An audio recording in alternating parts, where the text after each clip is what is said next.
Bonjour à toi, merci de regarder cette vidéo. Aujourd'hui, j'aborde la question que tout le monde se pose. Est-ce que les libertés individuelles en France sont-elles menacées à cause de la pandémie du coronavirus? Et tout de suite, jingle!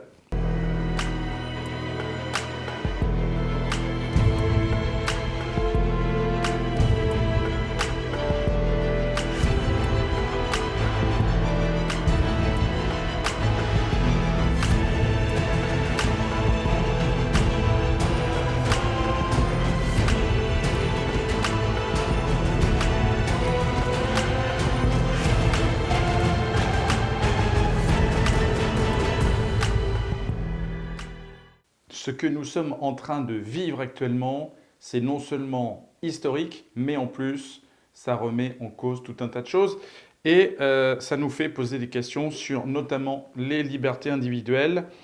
Le gouvernement français et le président de la République ont pris des décisions pour prendre en charge la gestion de cette pandémie, la gestion des malades, faire en sorte de réduire drastiquement le nombre de malades et de réduire drastiquement cette contagion grâce à un confinement, le lockdown, et le rappel des gestes barrières contre ce type de virus qui se transmet principalement par voie aérienne. Le 13 avril dernier, le président de la République, Emmanuel Macron, a fait une allocution en direct. Et dans cette allocution, il est intervenu rapidement sur le probable déploiement d'une application mobile qui s'appelle Stop Covid. Alors, à l'heure actuelle où je vous parle, c'est-à-dire au 17 avril, les fonctionnalités, d'après le secrétaire d'État chargé du numérique qui s'appelle Cédric O, seraient de permettre de notifier chaque personne qui aurait été en contact avec une personne déclarée infectée par le Covid-19. Cela veut dire concrètement que chaque personne qui aura installé l'application aura la possibilité d'être notifiée s'il a croisé quelqu'un qui aurait aussi installé cette application sur son smartphone et donc aurait activé le Bluetooth et qui se serait déclaré au niveau de l'application comme infecté par le Covid-19 et ce qui permettrait donc de réduire la possibilité tout simplement de cette contagion de transmission exponentielle. Alors je vais vous parler de 3 personnes qui ont été auditionnées par le Sénat. Et ces 3 personnes, quelles sont-elles? Eh bien, il y a d'abord Marie-Laure Denis, qui est présidente de la CNIL, qui est intervenue pour expliquer principalement la réserve qu'elle émet vis-à-vis de cette application-là. Et elle a notamment notifié de nombreuses limites de cette application. Et puis, il y a la garde des Sceaux, Nicole Belloubet, qui a précisé sa vision de cet outil de tracking. Et puis, l'audition également de Cédric O, le secrétaire d'État chargé du numérique. Et donc, qui lui aussi a été auditionné par la Commission des affaires économiques du Sénat le 15 avril. Il y a déjà par nature 25% des Français qui n'ont pas d'ordiphone, comme on dit en français, permettant de télécharger une application. Application de ce type puisse couvrir 60% de la population pour être efficace. Cela dit, je le dis avec beaucoup de prudence, beaucoup de nuances, parce que je crois comprendre de la façon dont a été réalisée cette étude, qu'elle ne prend pas en compte, alors que c'est absolument indispensable, la combinaison d'un tel dispositif avec l'utilisation de réponses sanitaires, qui sont les réponses essentielles, encore une fois, hein, qui doivent être privilégiées, les gestes barrières, plus de tests, plus de masques.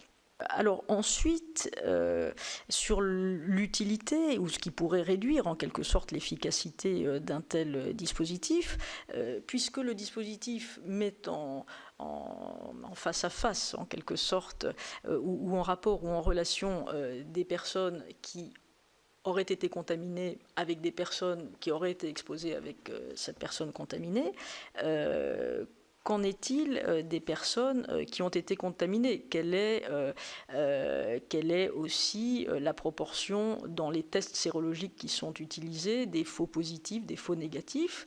Là encore, je ne suis pas une spécialiste de la santé publique et je me garderai bien de répondre, mais ce que je lis, c'est que c'est plutôt plusieurs dizaines de pourcents, le cas échéant.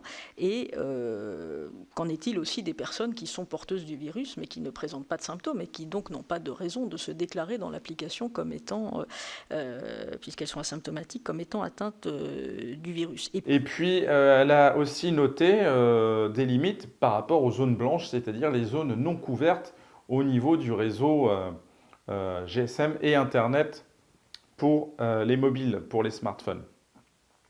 Et puis, il y a aussi des limites de compétences. Donc, ces limites de compétences sont liées à quoi? Sont liées à l'installation et au paramétrage.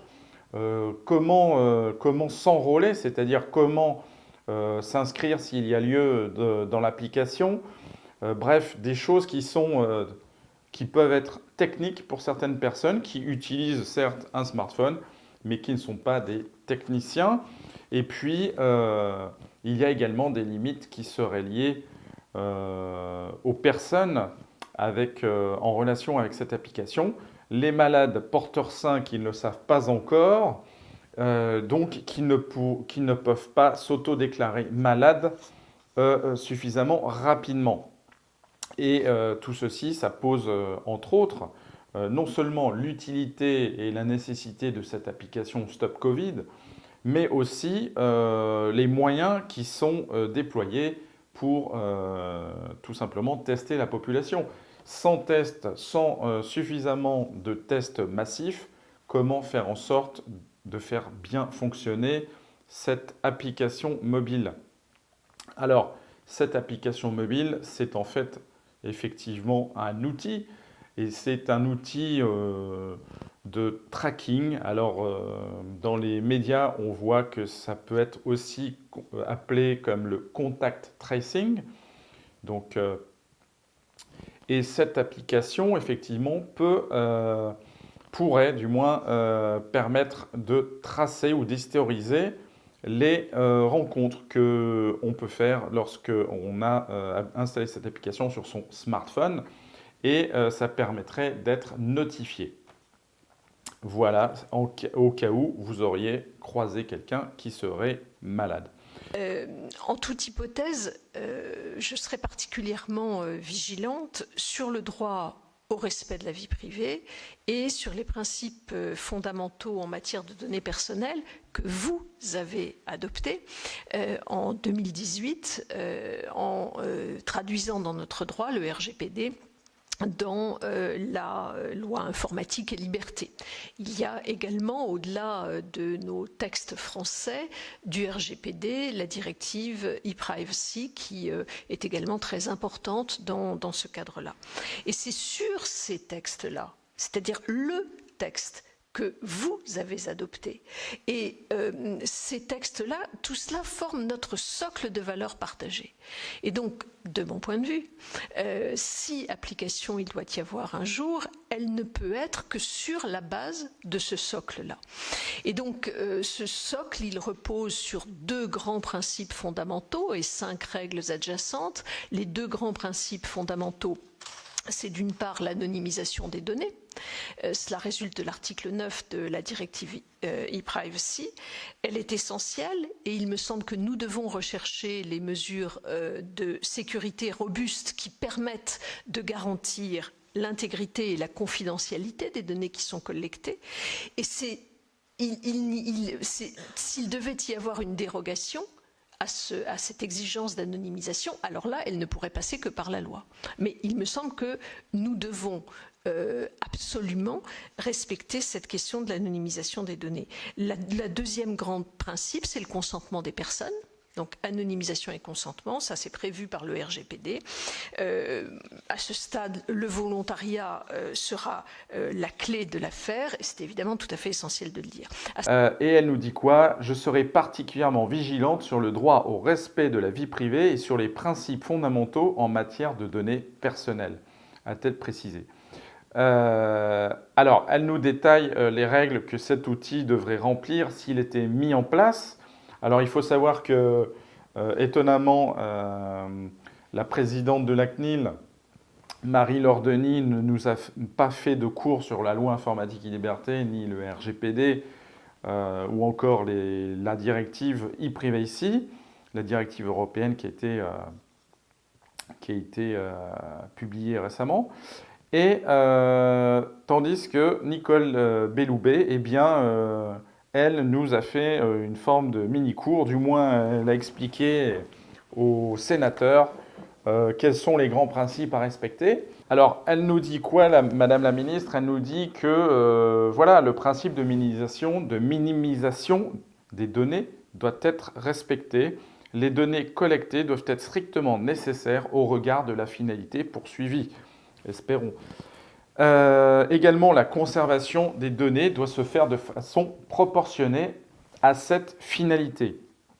Donc tout ceci, effectivement, c'est le RGPD et la loi informatique et liberté de 1978 modifiée.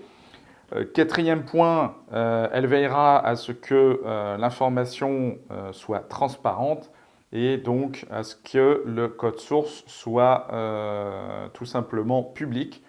Et donc le code source de l'application Stop Covid devrait donc être versé en open source, ce que nous confirme Cédric O d'ailleurs, et je vais vous expliquer tout ça. Et puis le cinquième point, c'est de garantir, ce sont les garanties tout simplement appropriées pour sécuriser les données. L'application Stop Covid, sur laquelle il y a encore des interrogations sur à la fois la faisabilité technique et l'insertion et l'efficacité dans une stratégie de déconfinement, n'est que la partie émergée de l'ensemble de ce que nous faisons à l'aide du numérique pour aider à combattre l'épidémie. Et les outils numériques ont été en première ligne, peut-être en deuxième ligne, de la gestion et la capacité à combattre l'épidémie, que ce soit pour prévoir son évolution, faciliter sa détection, faciliter l'évaluation des cas graves et gérer l'épidémie.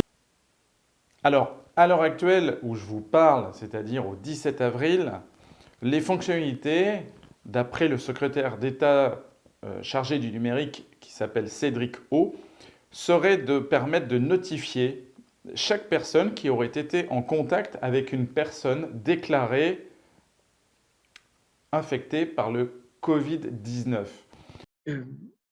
C'est d'abord un projet européen qui est coporté par la France, l'Allemagne et la Suisse, piloté par l'EPFL pour la Suisse, Infranofer en particulier pour l'Allemagne et INRIA pour la France. L'objectif est de développer une application qui permet de prévenir les personnes qui ont été en contact avec une personne testée Covid+, de telle manière à ce qu'elle puisse aller se faire tester. L'objectif est lequel? L'objectif est de travailler dans la perspective du déconfinement.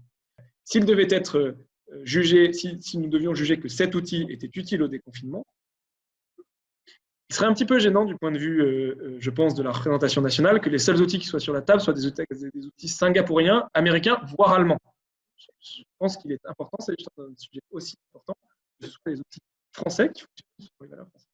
Il y a évidemment une condition sine qua non de déploiement de ces outils, et je crois avoir été, et le gouvernement également, et le président hier soir, extrêmement clair sur ce sujet, c'est que pour que ces outils soient déployés, mais même pour que ces outils soient adoptés compte tenu de la culture française, il faut qu'ils respectent pleinement nos valeurs et nos lois concernant l'informatique, concernant la vie privée et les libertés publiques, et ce sera le cas.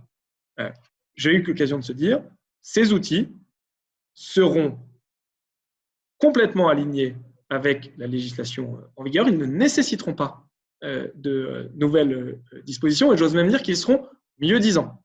La seule chose que fera cette application, c'est qu'elle vous préviendra si vous avez été en contact dans les jours précédents avec quelqu'un qui s'est testé Covid+ depuis. Et personne n'aura accès à qui a rencontré qui. J'ajoute que l'on parle bien d'une historisation des relations, de la proximité sociale et pas d'un tracking de la géolocalisation. C'est pour ça que le terme tracking me semble assez approprié. Il n'y aura pas d'utilisation des données téléphoniques et d'utilisation des données GPS. Par ailleurs, une garantie du caractère protecteur des libertés est le fait qu'elle sera open source et que donc mise à la disposition de tout le monde, le code sera mis à la disposition de tout le monde, de telle manière que tout le monde puisse juger du fait qu'elle fait bien ce que le gouvernement dit, et nous proposerons toutes les garanties de transparence. C'est absolument indispensable. C'est indispensable parce que c'est nos valeurs, notre sensibilité française. C'est aussi indispensable parce que je pense que si cette application est jugée utile, un des défis sera la capacité à déployer largement cette application. Je trouve, pour ma part, que c'est un très beau projet européen, que de développer une telle application en commun entre des pays européens, de la rendre open source et de la mettre à disposition de tous les pays qui pourraient en avoir besoin. C'est quelque part un commun numérique qui est produit par les Européens à destination des pays qui n'ont peut-être pas la capacité à déployer ce genre d'application.